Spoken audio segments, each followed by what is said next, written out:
Good day to all of you students, and today we will be beginning with Sir Francis Bacon's essays, which are prescribed in paper 2 of your syllabus. Now, the essay that we are going to begin with is of studies. Now, this is one of the most quoted essays of Sir Francis Bacon. Now, I will be sending a PDF on the WhatsApp group about the biography of Sir Francis Bacon, so you can read about his contribution, his achievements, and a little bit about his life and his style of writing in that PDF. Now, to begin with the essay, as I said, this is one of the very popular essays written by Sir Francis Bacon. And in this essay, he has analyzed and talked about the importance of studies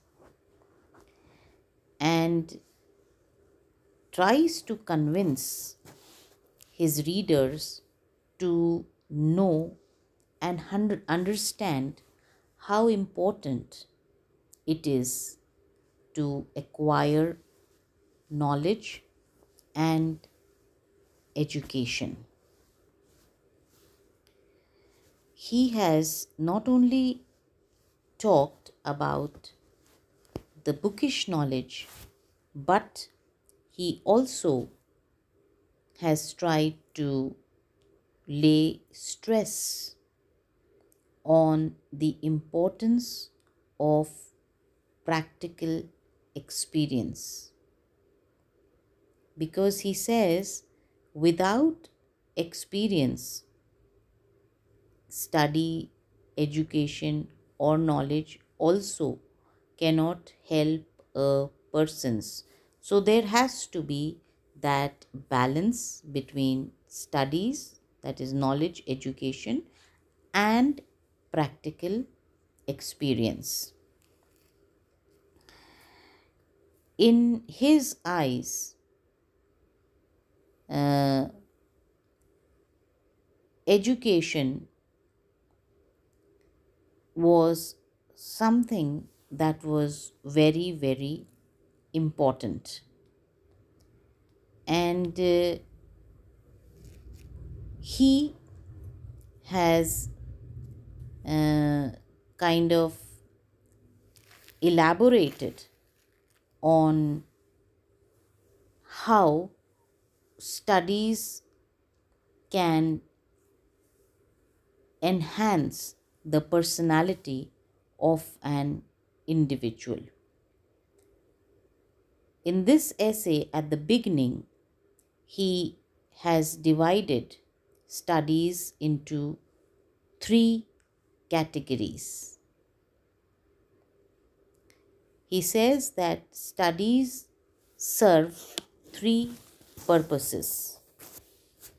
And I'll quote from the essay where he says, studies serve for delight, for ornament, and for ability. Now, these are the three benefits or the three purposes according to Sir Francis Bacon. And what are these three purposes or benefits? Delight, ornament, and ability. But before we move further, it is very important to know that in the time of Bacon, the Elizabethan time, drama was at that time banned.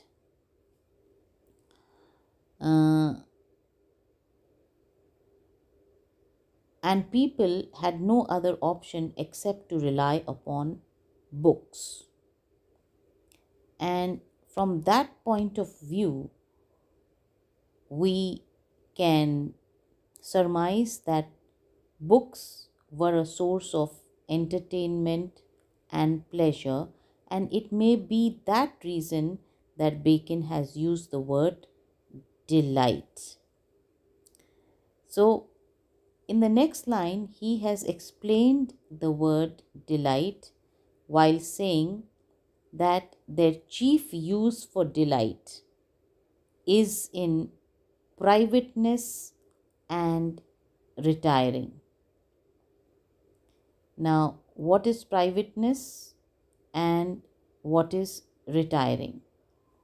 Now, privateness means that when a person is alone and when he has finished his busy schedule, has returned home and is relaxing, that is the time when he enjoys this privilege of reading.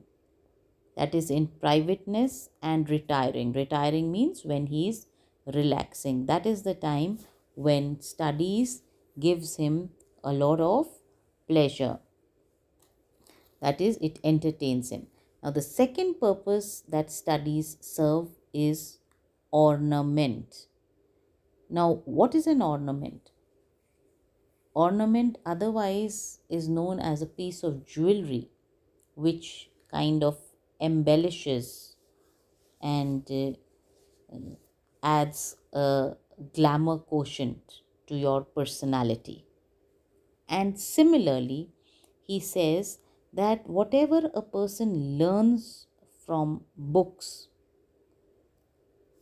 the studies that he has uh, done, these help him to improve himself, his personality, his manners, and his societal impression. So, here he says, over here, discourse means kind of conversing. So, ornament over here is related to discourse. Discourse means when you talk, when you communicate, when you converse with other people. What do studies do? They help you in that. They increase or enhance the speaking power of a person.